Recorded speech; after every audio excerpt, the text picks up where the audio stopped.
Olá, aluno do curso de Psicologia. Nós estamos na unidade 4 e a unidade 4 é a unidade de Teorias e Técnicas Psicanalíticas 2. E nesta unidade nós iremos falar sobre a neurose. Neurose em psicanálise, fazer uma visão aí geral do que seja a neurose na psicanálise. Então, na psicanálise, a neurose ela é compreendida como um conjunto de transtornos mentais que se manifestam por meio de sintomas como ansiedade, fobias, obsessões, compulsões e outros. Esses sintomas são vistos como expressões simbólicas de conflitos inconscientes que se originam lá na infância. Então, existem algumas causas na perspectiva psicanalítica para a neurose. Uma delas é a repressão de desejos. Segundo Sigmund Freud, a neurose surge quando o desejo ou os desejos inaceitáveis para o ego são reprimidos para o inconsciente. Então essa repressão gera um conflito interno que se manifesta em sintomas neuróticos. Também existem os conflitos psicossexuais. A teoria psicossexual de Freud sugere que os conflitos na fase infantil, principalmente relacionados à sexualidade, eles podem levar ao desenvolvimento de neurose na vida adulta. E para entendermos um pouquinho mais sobre esta questão, vamos falar agora sobre mecanismos de defesa. Então, para lidar com a ansiedade que é gerada pelos conflitos inconscientes, a pessoa ela desenvolve mecanismos de defesa. Esses mecanismos são citados como projeção, negação e racionalização. No entanto, esses mecanismos podem levar à formação de sintomas neuróticos. Sabe por quê? A psicanálise identifica diversos tipos de neurose, com cada um deles, cada um com as suas características específicas. Por exemplo, neurose obsessiva compulsiva, que é caracterizada por pensamentos obsessivos e comportamentos compulsivos e também repetitivos. Nós temos a histeria, que se manifesta por sintomas físicos e que não possui uma causa orgânica, como paralisia, cegueira e convulsões. Tem a neurose fóbica, que é caracterizada por medos intensos e irracionais de objetos ou situações específicas. Tem a neurose de angústia, que é a sensação constante de que a ansiedade e a apreensão sem um objeto específico para esse medo. Então a neurose de angústia é essa sensação constante de angústia, de apreensão, e sem esse objeto específico que compõe um medo. Então, dentro do tratamento psicanalítico da neurose, a psicanálise, na verdade, o tratamento psicanalítico, ele explora esse inconsciente para identificar e assim trabalhar esses conflitos que estão na origem desses sintomas. Então, através da associação livre, que é uma técnica terapêutica da psicanálise, a associação livre, a interpretação dos sonhos, o paciente pode ganhar consciência desses conflitos e encontrar novas formas de lidar com eles. Então, qual é a importância da psicanálise na compreensão da neurose? A psicanálise foi fundada, ou foi fundamental, na verdade, para a compreensão, da neurose, porque ela oferece uma perspectiva inovadora sobre a mente humana. e as causas, né, do sofrimento psíquico. Então, embora a psicanálise tenha sido criticada por sua falta de rigor científico, ela continua sendo uma abordagem valiosa para o tratamento de diversos transtornos mentais. Dentro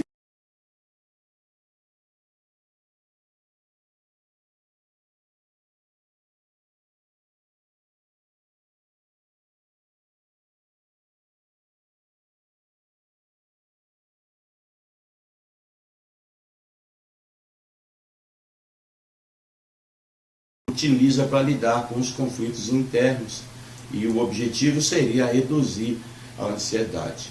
Então, na psicanálise, eles são considerados fundamentais para entender a formação e a manutenção dos sintomas neuróticos, como os mecanismos de defesa, eles se relacionam com a neurose, né? Então surge a partir daí conflitos inconscientes, geralmente relacionados aos desejos reprimidos ou às experiências traumáticas da infância.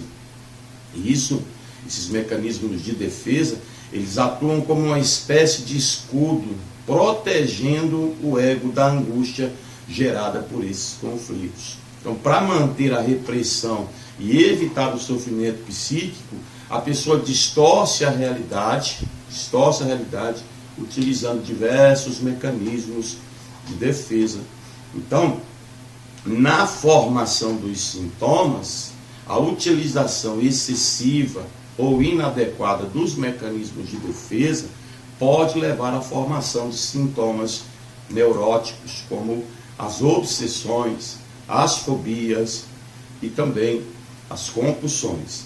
Vamos ver agora os principais mecanismos de defesa e a sua relação, a relação que eles têm com a neurose. Por exemplo, o recalque. Recalque é o mecanismo de defesa mais fundamental.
Que é um mecanismo de defesa mais adaptativo, no qual impulsos que são inaceitáveis, esses impulsos são canalizados para atividades socialmente valorizadas. Por exemplo, uma pessoa com agressividade pode canalizar esta energia e para a utilização da prática de esportes, né? Então, existe a neurose obsessiva, onde a pessoa utiliza a racionalização e a intelectualização para controlar pensamentos obsessivos e as compulsões. Então existe uma série de fatores aí que envolvem a neurose. Tem também a histeria, é importante falar da histeria, a conversão de conflitos psíquicos em sintomas físicos, como a paralisia ou a cegueira, é um exemplo de mecanismos de defesa. A fobia, que é a projeção de ansiedades internas em objetos ou situações específicas, e é característica das fobias. Então, a importância de nós estudarmos esses mecanismos de defesa para a gente compreender como que eles funcionam, como que eles agem na psique humana. Então, ao compreender esses mecanismos de defesa, a psicanálise ou o psicanalista, ele pode auxiliar o paciente, auxiliar o paciente a identificar e assim trabalhar esses conflitos inconscientes que estão na origem dos sintomas neuróticos, através da análise desses mecanismos. Então é possível promover a elaboração desses conflitos para reduzir a ansiedade, levando diminuição ou até mesmo a extinção, a extinção desses sintomas. Então, ainda dentro da neurose, existem alguns tipos de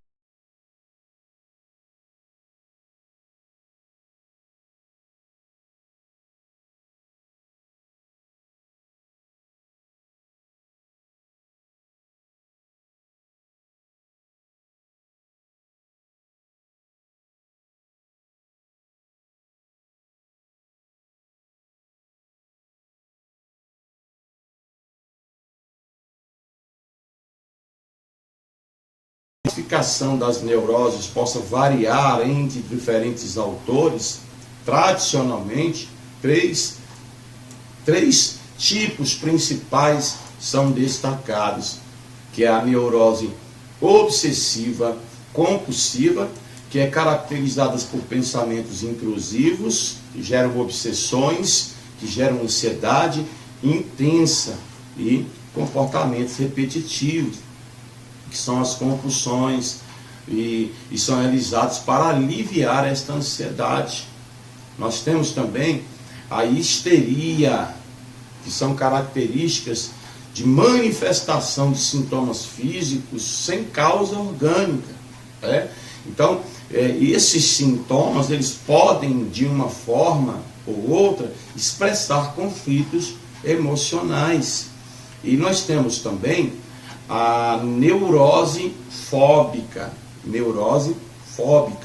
que ela é caracterizada por um medo intenso e irracional de objetos, situações ou atividades específicas, levando à sua evitância. Exemplo: medo de altura, medo de espaços abertos, medo de animais. Esse mecanismo de defesa que predomina são interessantes serem analisados para entendermos todo esse processo que envolve as teorias e também as práticas psicanalíticas e no caso, nessa disciplina, as teorias e práticas psicanalistas 2. Ainda falando sobre neurose, aí existe a neurose de angústia, que também é uma sensação constante de ansiedade difusa, sem um objeto específico de medo. Existe a neurastenia, que é a fadiga crônica, irritabilidade, dificuldade de concentração. Importante ressaltar, é comum que uma pessoa apresente sintomas de mais de um tipo de neurose. Então, há algumas mudanças na classificação ao longo do tempo das neuroses. Ela evoluiu e se integrou a outros sistemas de diagnósticos, como pode ser observado no DSM-5, que é o Manual de Diagnóstico de Tratamento para Transtornos Mentais. Esse tratamento psicanalítico, ele visa a exploração do inconsciente, para identificar e trabalhar os conflitos que estão na origem dos sintomas. Então, esses mecanismos de defesa comuns na neurose, eles têm papel fundamental para a gente se adaptar, entender como que eles funcionam, e assim o terapeuta, o psicanalista, o psicólogo, ele vai poder trabalhar melhor a mente do paciente e assim trazer uma qualidade de vida melhor para ele. Então, esses mecanismos de defesa é importante serem analisados à luz da psicanálise, né? À luz do conceito de psicanálise. Ou seja, em resumo, esses mecanismos de